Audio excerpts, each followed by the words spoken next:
Hello and welcome to this tutorial in drone camera settings. I'm Luisa Winters. So I teach drone technology at a local college, and I find that when students get to my class, they really don't have much of an idea of what the camera settings on their drone are. So I decided to make this short tutorial and go through some of these settings, not all, but some. Let's get started. In here, you see I have my iPad, and I also have my Mavic 2 Pro. This is not about the Mavic 2 Pro. This is about the camera settings. So let's get to it. In here, you know already that you can change from still camera to video back to still. So I'm going to keep it on stills.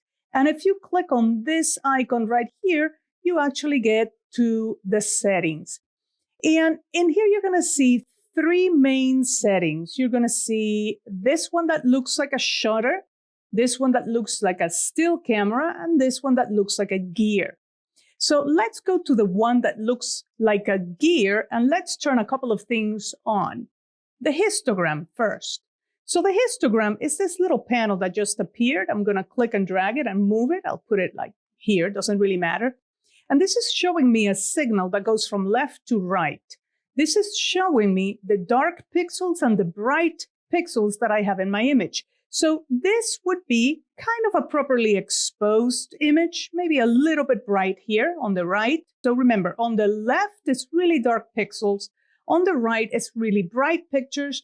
And you can tell if something is overexposed because everything is just pushed to the right, or underexposed because everything is pushed to the left. For example, if I go here and I change some of my settings, you see that now everything is dark and my signal goes all the way to the left. What that is telling me is that this is grossly underexposed. I can move this setting here, and as I move it, look at the signal change. What I call the mountains. See it? Once they are evenly distributed, I know this is a properly exposed image. So we're going to discuss what these settings are in just a little bit. So let me go back to the gear here. So the histogram, really important to have on. Another thing that I like to have on is the zebra bars. In other words, the overexposed here. So I really like to have that on. And notice that here in the lamp is showing me overexposed zebra lines.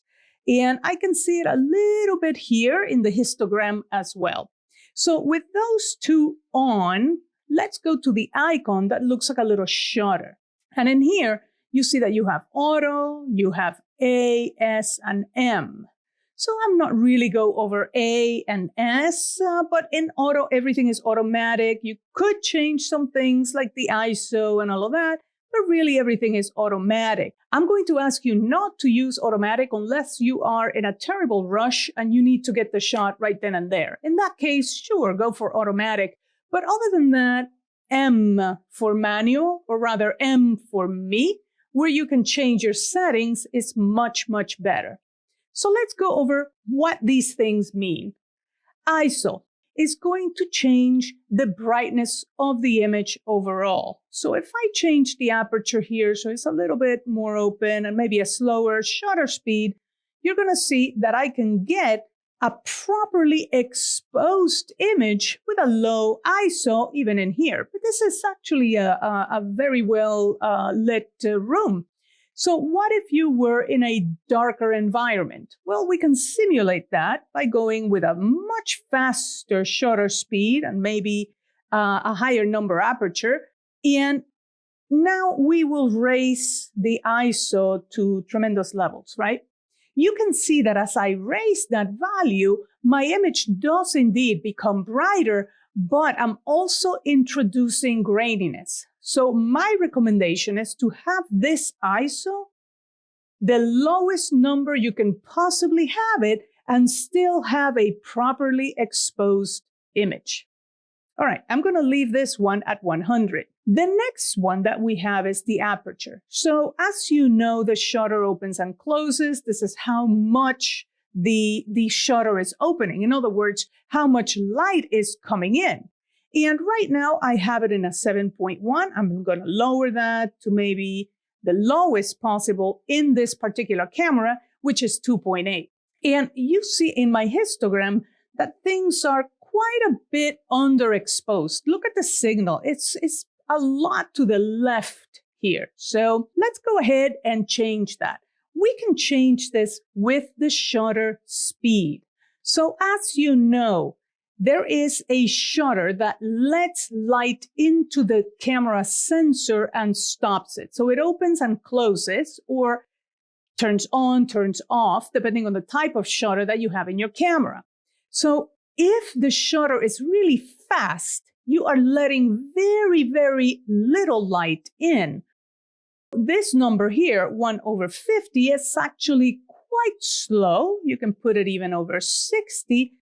And you see that while the signal is actually a little bit underexposed, that it's actually giving me things that I can recognize in the background. You know, you can see the shelves, you can see the pictures and all of that.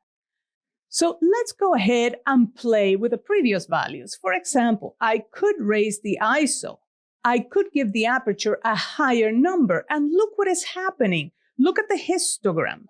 As I change these values, you can not just see it in the picture. You can see the darkness, you can see the brightness, and you can see the zebra lines, but you can also see it clearly in the histogram. So whenever I am shooting under direct sunlight, and you know how hard it is to see the iPad, I rely on my histogram because those signals I can still see quite well, and I can almost always get a perfectly exposed image. So shutter speed, let me move to a lower number here. So 1/40 is good.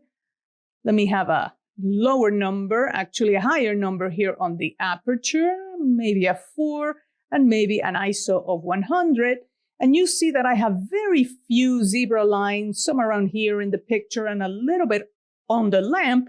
But other than that, it's a little bit on the dark side of things, but nothing I can't fix in Lightroom or Photoshop.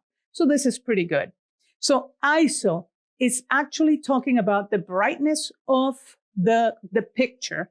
And I recommend that you go with the lowest number possible. Obviously, look at the histogram. And if you need to raise the ISO, then go ahead and do so. But know that you are introducing graininess into your image. Aperture is how much that shutter is opening. So the higher the number, the less light is getting into that sensor. So lower numbers actually let more light in. And in this particular drone, the lowest I can possibly be is 2.8.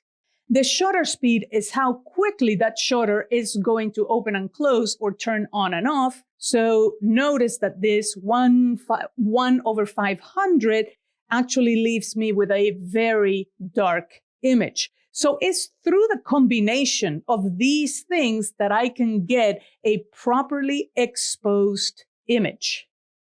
Let me go ahead and change this to maybe 120. Actually, I'll do 1/60. Maybe an ISO of 200 and maybe an aperture there of 3.5, actually 3.2.